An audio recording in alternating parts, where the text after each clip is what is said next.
Há um tesouro submerso na costa brasileira. A descoberta do pré-sal, ela é considerada um dos grandes acontecimentos na indústria mundial do petróleo. Que sejam 100 bilhões de barris, nós estamos falando de ter praticamente um Iraque no nosso litoral. Mas extrair essa riqueza das profundezas é um desafio para poucos. Um mergulho no desconhecido. Com grandes riscos, riscos imensos. Um desafio no limite do conhecimento humano. A viagem do homem para descobrir e produzir petróleo no fundo do mar é uma viagem que guarda semelhança com a viagem do homem para explorar o universo. A conquista dessa nova fronteira também traz uma grande ameaça. Não existem atividades imunes a acidentes. Se aconteceu no Golfo do México, pode acontecer em qualquer lugar do mundo. Com tantos riscos, vale a pena explorar essa nova fronteira? Você tem que desafiar aquilo que já existe de forma a construir o novo. E a expressão mágica é por que não?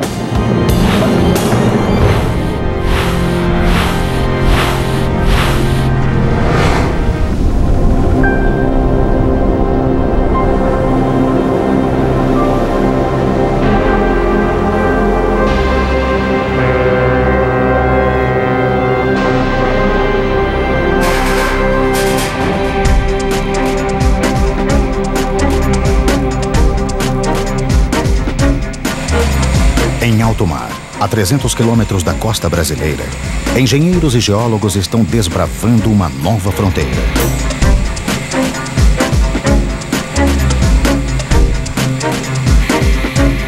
Aqui, a quase 7 mil metros de profundidade, está a maior reserva de petróleo encontrada no planeta nos últimos 10 anos. Uma enorme área com 800 quilômetros de extensão e 200 de largura, que ficou conhecida como Província do Pré-Sal.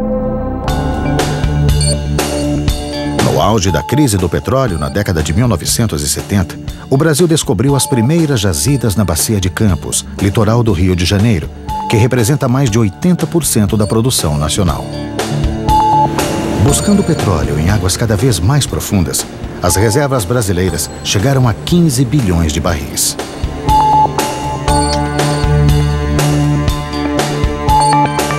Mas na virada do século, ficou claro que... Então esse era o cenário que nós tínhamos naquele momento. Tá? E onde procurar? Durante a separação dos continentes, há 130 milhões de anos, formaram-se grandes lagos entre eles. Ali viviam algas, bactérias e outros organismos que, depois de mortos, se depositavam no fundo e deram origem ao petróleo. Na medida em que houve a continuidade da separação dos continentes, começa a entrar a água do mar, ela fica confinada em determinados momentos e vai então criando essas grandes espessuras de sal. O sal estaria ali funcionando como um grande selo. Então todo o petróleo gerado e migrado na parte inferior desse sal teria enormes dificuldades de ultrapassá-lo. A primeira estratégia foi de coordenar um levantamento sísmico, aquisição sísmica 3D. Foi o maior levantamento 3D exploratório do mundo. Um navio que vai passando na superfície do mar e emitindo ondas, e essas ondas vão até o subsolo e são refletidas para a superfície e captadas por sensores na superfície. Seria comparável a um ultrassom do subsolo. As imagens mostraram sinais de que abaixo da camada de sal poderia realmente haver reservatórios de petróleo. A partir daí, desse modelo e do dado sísmico, o que falta é descer a broca e constatar que, de fato, aquele modelo, e lastreado pelo entendimento sísmico, pela interpretação sísmica, se configura numa realidade, né? Em dezembro de 2004, uma sonda de perfuração foi enviada para a região. O ponto indicado pelos geólogos para perfurar o primeiro poço foi chamado de Paraty. a expectativa era imensa, né? 2, 3 poços secos poderiam colocar essa ideia por mais 10 anos aí na prateleira. Uma broca é levada até o fundo do mar por uma coluna formada por segmentos de 30 metros cada, conectados um a um.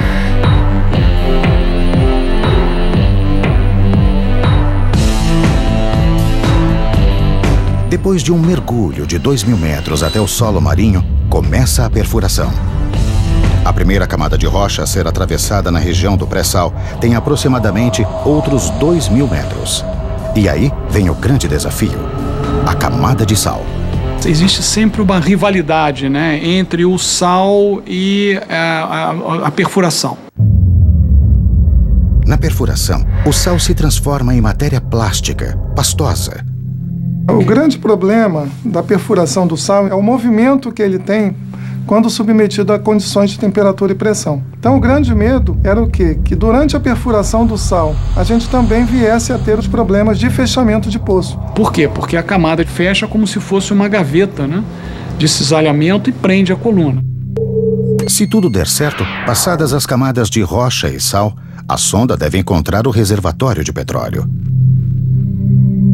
Um reservatório de pré-sal ou um outro reservatório de petróleo qualquer, ele não é um lago de petróleo que a gente vai lá e o poço é um canudinho que a gente extrai o petróleo dessa forma.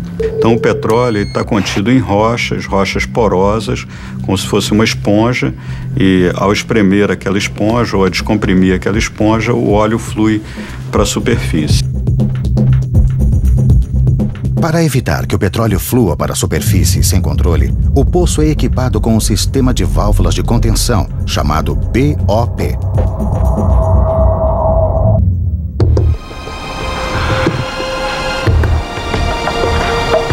Durante 15 meses, a sonda perfurou o poço de Paraty até uma profundidade de 7.600 metros. Era um mergulho no desconhecido. O mergulho custou bem mais do que previsto, 240 milhões de dólares. Na época, o poço mais caro da história mundial. Felizmente, nós só ficamos sabendo disso no final, senão talvez tivéssemos dificuldade de aprovação. E pior, contrariando todas as expectativas, no fundo do poço havia muito gás, mas quase nada de petróleo. Mesmo assim, Paraty é visto como um fracasso que deu certo.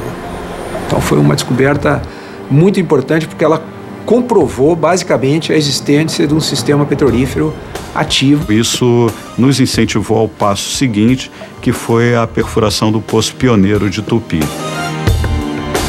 Tupi seria a prova de fogo de todo o projeto. Tupi foi algo fantástico, porque Tupi a gente ia atravessar uma camada de mais de 2.000 metros de sal.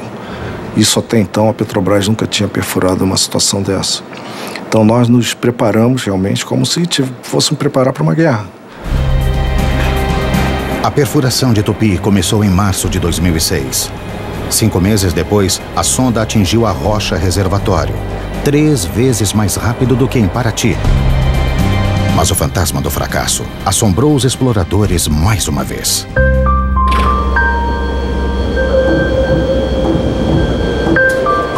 O colega Gilberto me telefonou e ele falou: olha, nós já estamos na água e não tem petróleo. E ele falou: poxa, nós temos que ir avante, vamos avante, que não pode, né? Esse reservatório deve estar mais embaixo, vamos insistir.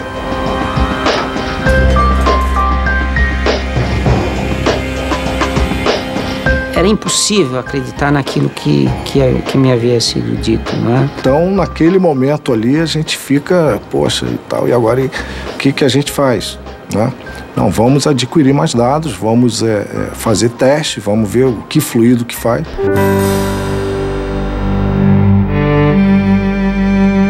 Nós estamos adquirindo dados do poço em tempo real. Ele chega aqui de forma que nós podemos interpretar na hora que chega o reservatório, nas características do reservatório em si. O Gilberto voltou a ligar para mim e disse: olha, Carminati, Corremos o outro grupo de perfis e, de fato, estamos constatando ali uma coluna de petróleo interessante, com fluido livre, mobilidade, portanto tinha reservatório, etc. Enfim, o domingo iniciou aquela hora. Nós ficamos de plantão aguardando esse momento aí e, pô, é um momento incrível, né? Os exploradores haviam finalmente encontrado o petróleo. Ao mesmo tempo que você vive isso diariamente, você às vezes para e diz, meu Deus, será que eu estou sonhando? Mas para tornar o petróleo do pré-sal uma realidade, os exploradores ainda precisam percorrer um longo caminho.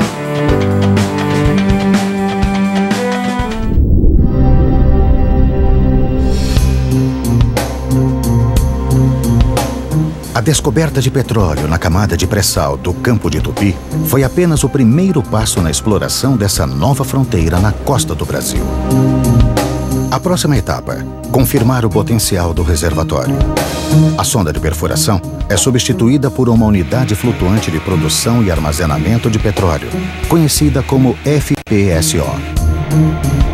Essa unidade especificamente foi projetada para fazer esse tipo de trabalho. Chegar primeiro na área, começar a produzir o poço, conhecer tudo sobre ele. Daqui eu estou vendo tudo, é como se eu estivesse lá.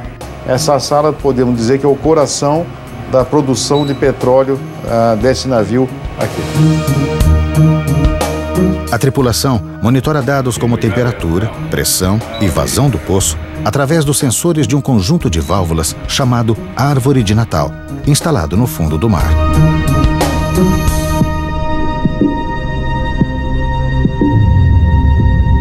É a árvore de Natal que controla o fluxo de petróleo que sobe pelos risers, dutos que ligam o poço ao navio.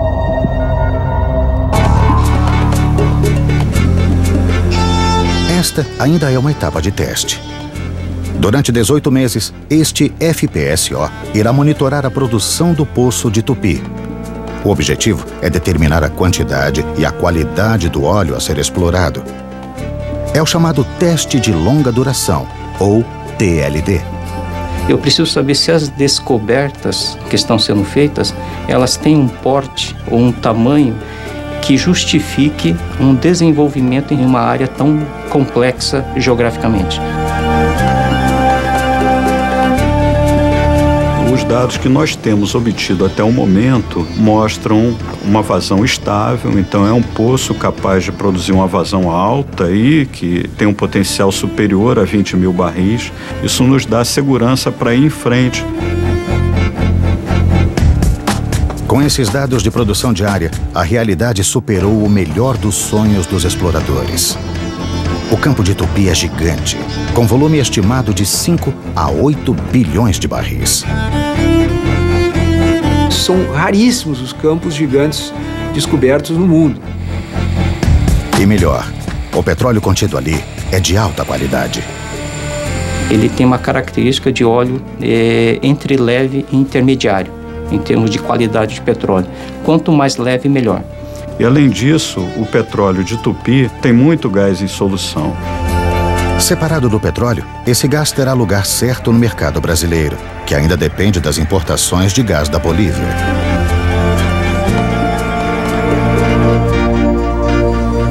Mas para trazer esses tesouros para a superfície em segurança, é preciso enfrentar situações extremas em alto mar.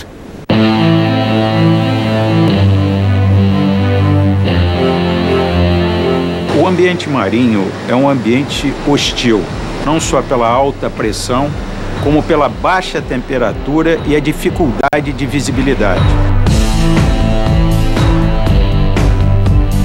A unidade de produção ela vai ficar ali por 20, 30 anos. Então, ela também tem que ser dimensionada para suportar esses esforços aí das marés, dos ventos, correntezas e tudo que estiver relacionado. Por isso é preciso, antes, simular todos esses desafios. O campo de provas são os laboratórios da maior rede de pesquisas e simulação da América Latina. Alguns deles estão na Universidade Federal do Rio de Janeiro. Esse laboratório é o Laboratório de Tecnologia Submarina da COPER. Ele simula equipamentos, dutos submarinos e comportamento de estruturas em grandes profundidades. No mar, quanto mais fundo, maior a pressão. Por isso, ela é considerada o inimigo número 1 dos equipamentos submarinos. É como se nós tivéssemos um elefante adulto com todo o seu peso sobre uma formiga pequena.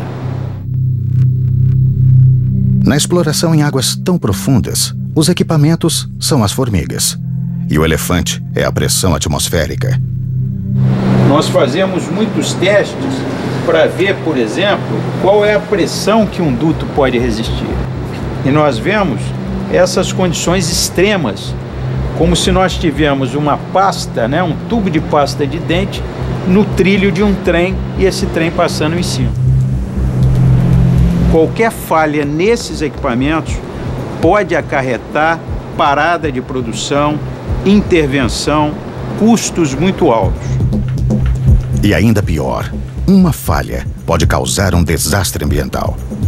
A falha desses equipamentos implica intervenções complexas. O homem não consegue trabalhar em profundidades além de 500 metros. Você tem que, através de um robô, identificar o tipo de falha e depois planejar a intervenção.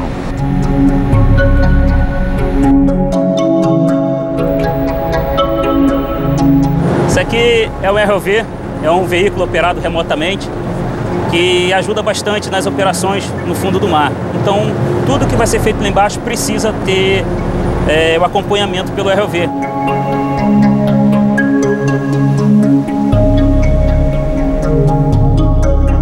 O ROV é fundamental para os monitoramentos de segurança durante o tempo de produção do poço. E é este robô que precisa detectar um outro inimigo ainda mais difícil de identificar: a corrosão.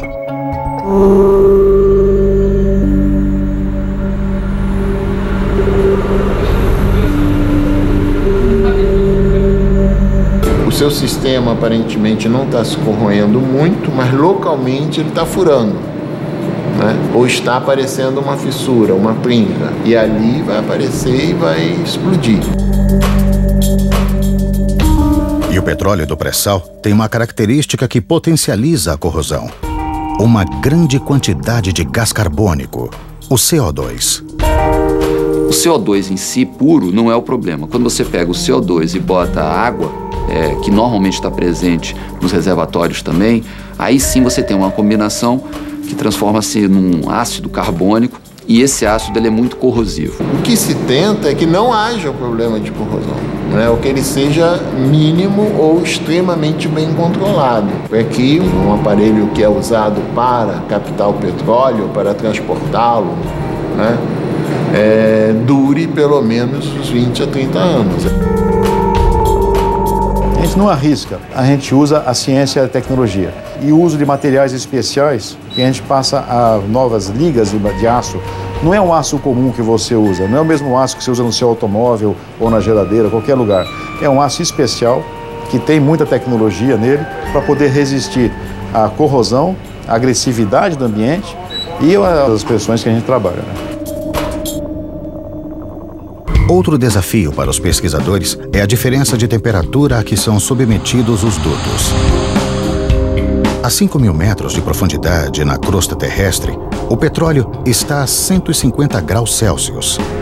À medida que você sai do poço com uma determinada temperatura alta, você, quando entra na fase de águas mais frias, no entorno desse duto, a tendência é esse fluido interno ir resfriando e pode formar parafina ou hidratos, bloqueando a linha.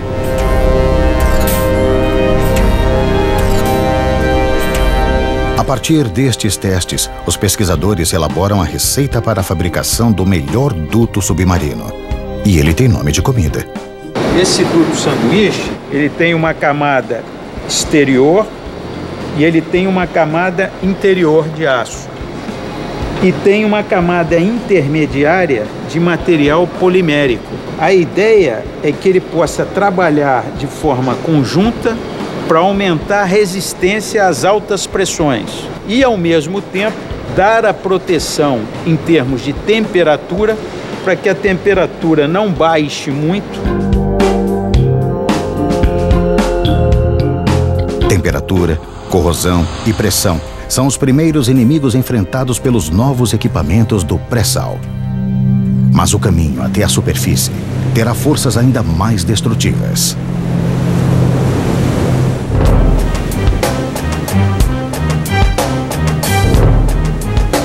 Em alto mar, navios e plataformas conectados a poços de petróleo são castigados incessantemente por ondas, ventos e correnteza. Na exploração do pré-sal não é diferente. A 300 quilômetros da costa brasileira, o ambiente é ainda mais extremo. E o navio que testa o poço pioneiro de Tupi já está sendo submetido a essas forças da natureza. Nós estamos aqui no FPSO, a cidade de São Vicente. É um navio que pode tanto produzir quanto armazenar petróleo. A gente pode armazenar até cerca de 450 mil barris de petróleo e a cada 20 ou 15 dias vem um outro navio para recolher esse petróleo. Ele vem pela popa desse FPSO e temos um mangote especial, que esse mangote é conectado a outro navio e a gente transfere esses 450 mil barris em menos de 24 horas. Mover-se o mínimo possível nessas condições é essencial para a segurança da exploração. Ele está ancorado pela proa. São 7 âncoras de alta capacidade.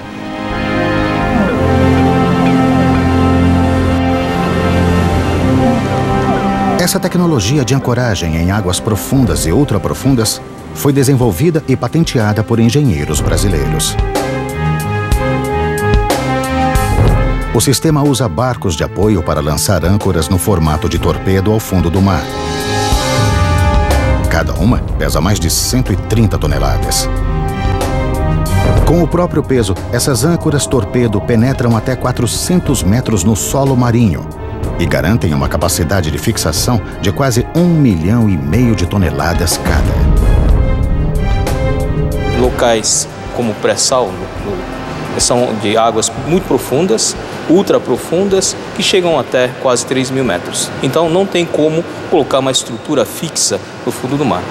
Então nós temos essas plataformas flutuantes, ancoradas, com várias linhas de ancoragem e dutos chamados risers, indo para a plataforma carregando óleo e gás. Mas como testar navios e plataformas enormes antes mesmo de colocá-los no mar? Nós não podemos construir uma plataforma em escala real e colocar para testar. Não é como carro, que tem um protótipo menor que possa testar em loco. Então, nós fazemos um modelo em escala reduzida e testamos no tanque. No tanque de provas numérico da Universidade de São Paulo, os pesquisadores reproduzem os cenários mais extremos e até ondas improváveis.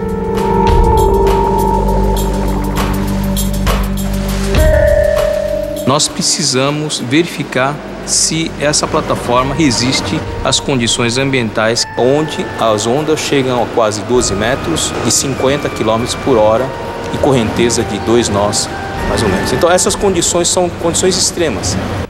Mesmo com esses tanques, é difícil lidar com as escalas de grandeza da região do pré-sal. Com essas profundidades que nós estamos atingindo no pré-sal, nós não temos o tanque suficientemente grande que possa simular uma profundidade de 3.000 metros.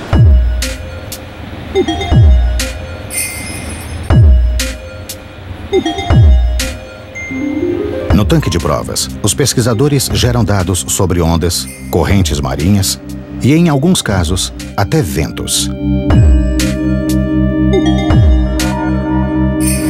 As esferas flutuantes funcionam como pontos de referência para os sensores instalados em volta do tanque. Esses dados alimentam supercomputadores que criam simulações em que pesquisadores experimentam as condições mais adversas do pré-sal.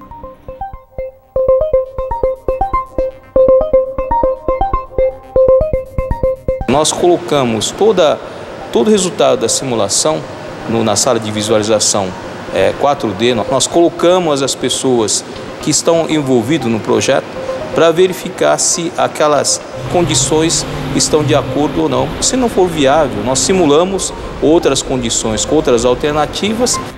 No futuro, a própria tripulação dos navios poderá ser treinada nesses simuladores. As informações geradas no tanque de provas numérico e em outros laboratórios espalhados pelo Brasil são enviadas para uma rede de computadores superpotentes que simulam os piores cenários do ambiente marinho. O computador nos auxilia a interpretar essa complexidade do mundo real que nos cerca. Você pode considerar os efeitos de uma temperatura, de um aquecimento, o efeito de um ataque químico sobre o material que compõe essa estrutura. Então, você vai tornando o seu problema cada vez mais complicado. Isso demanda um computador cada vez mais poderoso. Todas as simulações em laboratório e testes em alto mar estão confirmando que é possível desenterrar o tesouro da camada do pré-sal. Mas, uma vez na superfície, todo o petróleo e gás que devem ser extraídos criam um novo desafio. Um pesadelo logístico.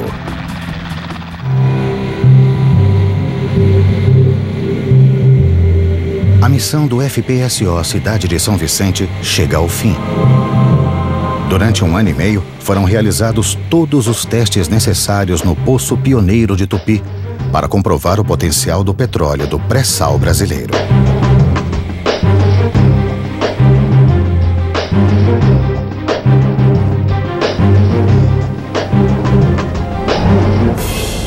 No lugar do Cidade de São Vicente, entra em operação um FPSO maior, o Cidade de Angra dos Reis, com capacidade para produzir 100 mil barris de petróleo e 35 milhões de metros cúbicos de gás por dia.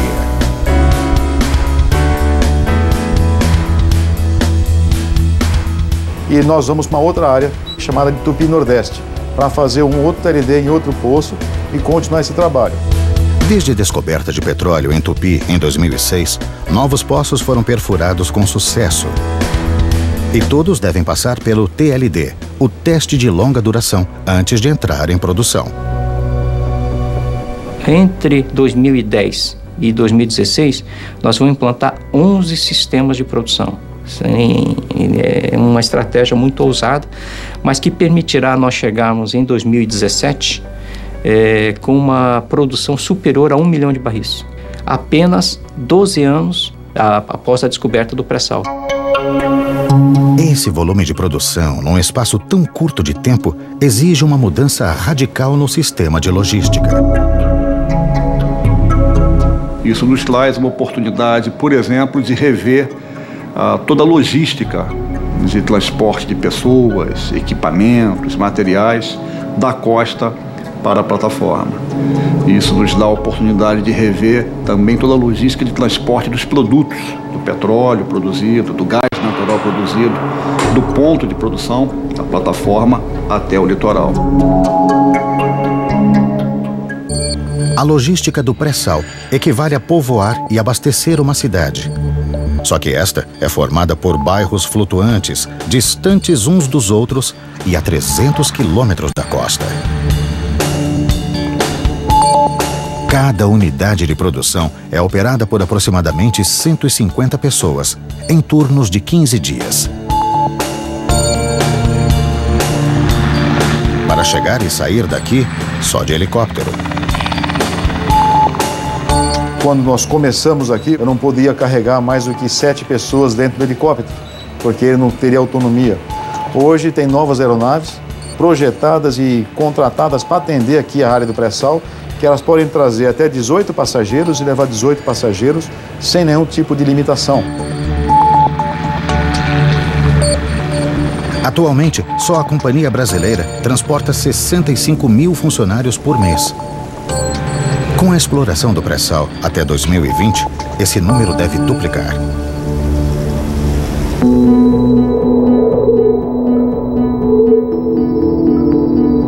Dirigíveis já são utilizados em algumas situações militares para transporte de grande número de pessoas em situações complexas. Esses dirigíveis pousariam em terminais flutuantes, posicionados a meio caminho entre o continente e as unidades de produção, para armazenar combustíveis e outros materiais. Os passageiros seriam então transportados em helicópteros menores até as plataformas. Mas ainda há um problema logístico que está tirando o sono dos engenheiros. O que fazer com a grande quantidade de CO2, o gás carbônico, misturado ao óleo e gás do pré-sal? O gás em solução, ele tem algum percentual, no caso de Tupi, uma faixa de 8 a 12% de um contaminante, que é o CO2. O gás carbônico é o principal vilão do efeito estufa, que é apontado por muitos cientistas como responsável pelo aquecimento global. Por isso a preocupação de não liberá-lo para a atmosfera. Existe uma proposta de reinjeção desse CO2 para poder aproveitar esse CO2 para gerar energia no reservatório como um poço injetor. Poços de reinjeção já são utilizados na indústria do petróleo para aumentar a produtividade. A nossa tradição é injetar água do mar para manter a pressão dos reservatórios e garantir níveis altos de produção. Isso é fundamental, ainda mais no ambiente de águas profundas. Se a reinjeção do CO2 der certo, os engenheiros resolverão 2 problemas de uma só vez. Todas as descobertas já confirmadas no pré-sal brasileiro indicam que as reservas devem chegar a 16 bilhões de barris. E isso considerando apenas 25% da província do pré-sal. As previsões mais otimistas são de que ali existam até 120 bilhões de barris de petróleo e gás. Um tesouro que gera grandes perspectivas e também grandes riscos.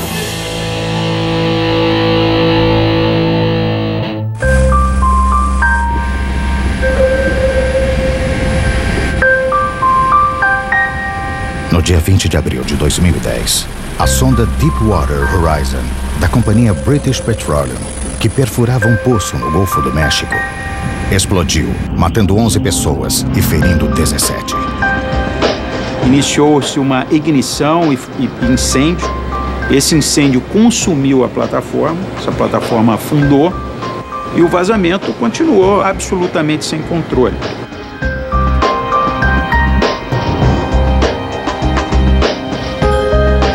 Começava ali o maior desastre ambiental da indústria do petróleo.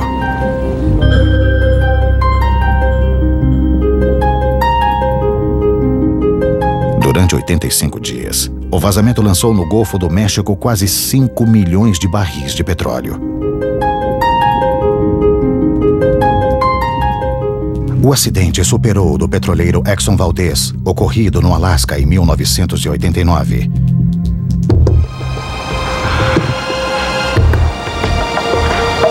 Que naquela época você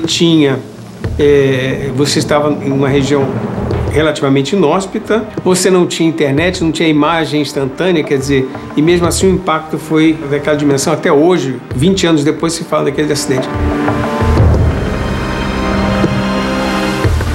Esse foi muito maior, perto de zonas de manguezais na costa americana, com uma presença muito maior das pessoas, com uma visibilidade maior. Cerca de 100 milhões de pessoas foram atingidas pela tragédia em 12 estados americanos e na costa mexicana. Centenas de espécies marinhas foram prejudicadas. O desastre no Golfo do México serve de alerta para os riscos da exploração do pré-sal na costa brasileira.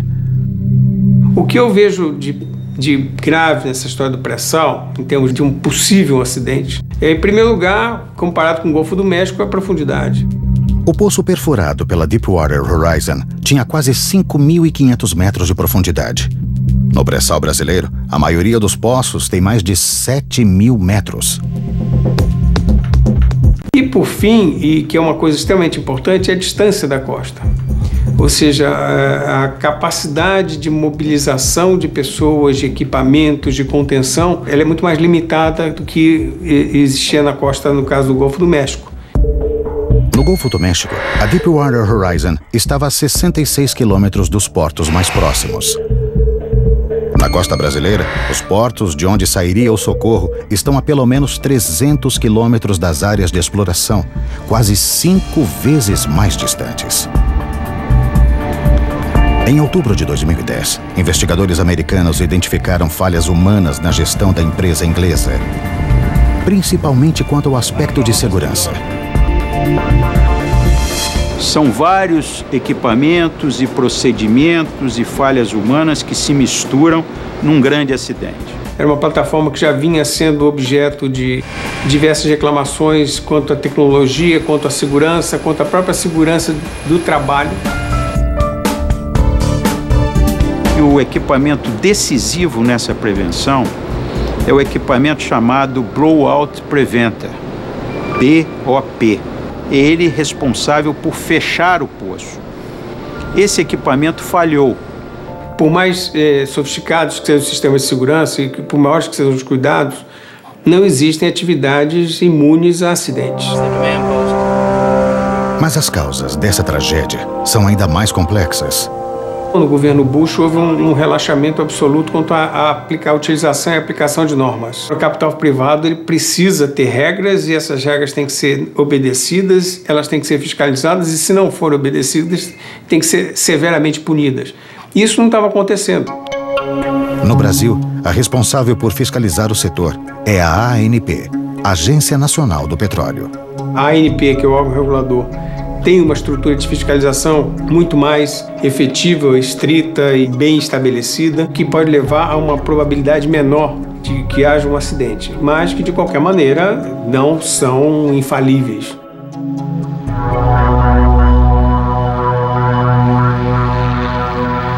O Brasil também já enfrentou acidentes graves. No dia 15 de março de 2001, 3 explosões internas afundaram a plataforma P-36 na costa do Rio de Janeiro. 11 petroleiros morreram, mas não houve vazamento de óleo. No caso da P-36, foi um acidente onde se ia iniciar uma produção. Já estavam instalados os equipamentos de fundo. E quando a plataforma ficou em risco, esses equipamentos de fundo foram fechados.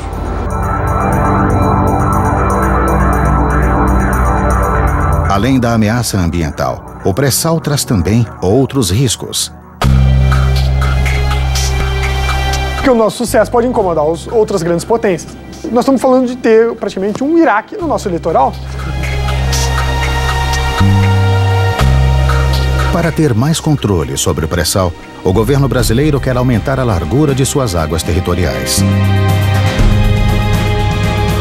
Esse pré-sal brasileiro ele está no limite da zona de exploração econômica da plataforma brasileira. São 200 milhas e esse pré-sal está mais ou menos a 300 quilômetros, quer dizer, nós estamos muito próximos do limite. Porque o Brasil solicitou, por exemplo, a expansão da sua zona econômica exclusiva dentro da área da plataforma continental, que pelas regras da ONU, podem ser até 350 milhas.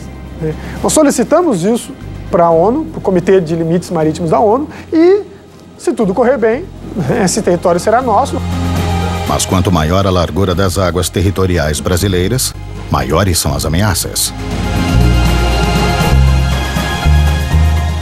No mínimo, o Brasil vai ter que repensar a sua estratégia de defesa naval. Então, de uma forma ou de outra, a gente tem que estar preparado para defender nossas reservas. Com tantos riscos ambientais e políticos, vale a pena gastar bilhões de dólares na exploração de uma fonte de energia não renovável e altamente poluente?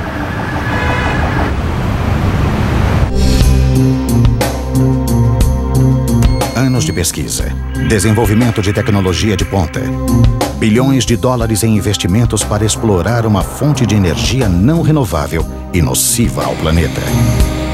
O desafio do pré-sal é motivo de orgulho e muitas dúvidas. O petróleo tem seus dias contados. Nós não vamos dizer dias, vamos falar em anos, décadas, mas não muitas décadas. Como habitante desse planeta, como quem tem filhos e terei netos, o ideal é que a era do petróleo termine mais rápido possível. Mas o mundo está pronto para abandonar o petróleo e deixar o planeta mais limpo? Mesmo que a gente substitua o petróleo como fonte de combustível, se a gente pare de queimar petróleo, o que seria ótimo.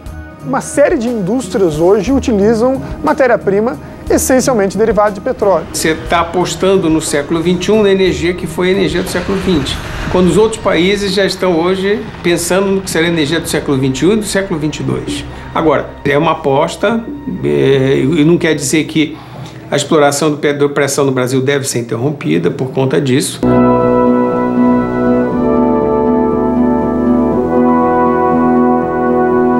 De 2010 a 2020, está previsto a duplicação da produção diária da Petrobras, de 2 milhões para mais de 4 milhões de barris por dia. O que o Brasil precisa pensar bem é não pretender se tornar um grande exportador do petróleo, como uma nova Arábia Saudita, que ele não é, e sim saber fazer a transição, usando o petróleo para gerar recursos para que se desenvolvam as outras tecnologias que vão substituí-lo.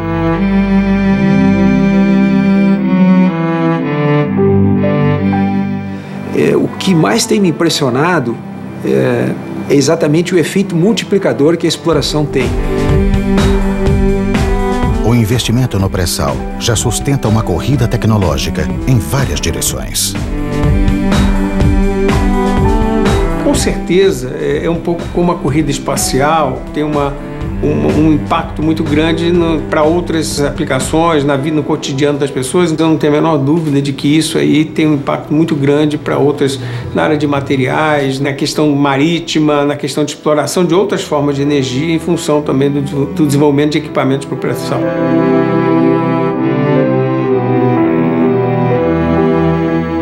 O pré-sal representa o petróleo que o Brasil usará nos próximos 30, 35, 40 anos. Mas não só isso. O legado da tecnologia será muito mais relevante e ela poderá atuar nos diversos campos do saber. Mais que isso, que eu sei, não posso falar.